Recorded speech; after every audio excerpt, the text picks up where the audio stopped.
হে গ্যাস, তোরা সচ্ছি যে এই মুসুয়াটায় আমি নারকল তেল কি কারণে ঢালছি হয় না। তোরা ভিডিওটা একদম লাস্ট তক দেখবি, তোদেরকে ভি দিলটা একদম বহুত সুকুন লাগবে, একদম হসা কথা বলছি। তো হ্যালো গাইস, গুড মর্নিং। তো কথাটা ভালসে শুনকে যাবি।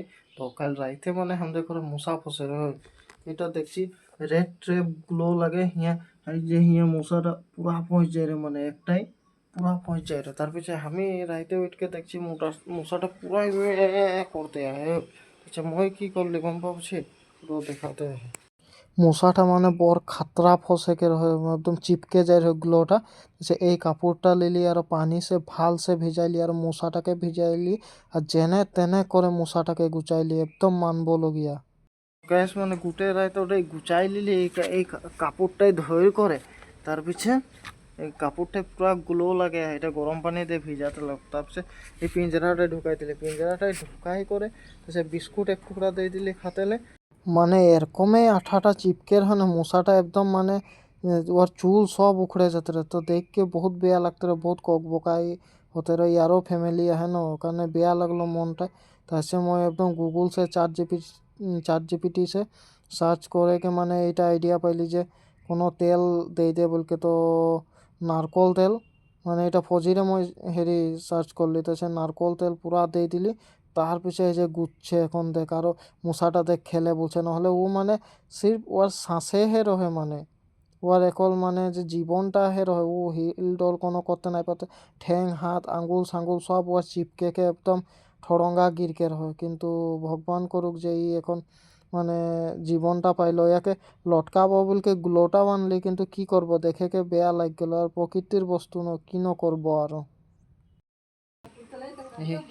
ধনু রে পুরা এখন কুদে বলছে ঘন্টা, দেখতো এই যে দেখ, पूरा कूदे बोलছে এখন বিস্কুট খাচ্ছে।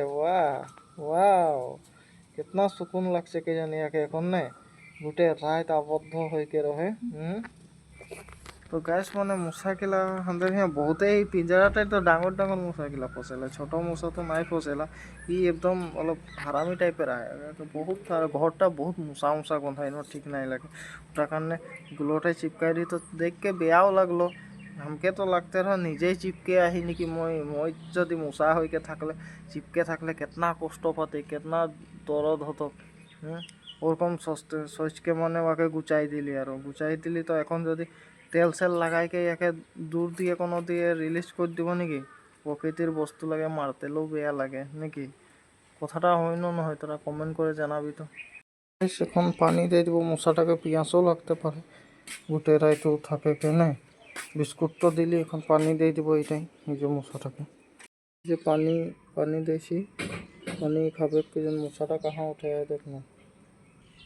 এখন এই দিয়ে আর ইয়াকে মানে মুক্ত করে দেবো। হিয়া সে বহুত বেচারা কষ্ট পাইলো রাইতে, কি করবি আর। একদম ঘরটায় ঢুকে থাকলে একদম বহুত মশা মশা গন্ধায়, ওটার কারণে আনের হিয়ার গুলোটা, কিন্তু উল্টি ময়ে ফসাইলি আর মহে বাঁচাইলি। আর ভগবান ইয়াকে ভালে রাখুক আর মশাটাকে, ওটাই বলবো আর নাকি। তো ভিডিওটা কীরকম লাগলো তোরা কমেন্ট করে জানাবি।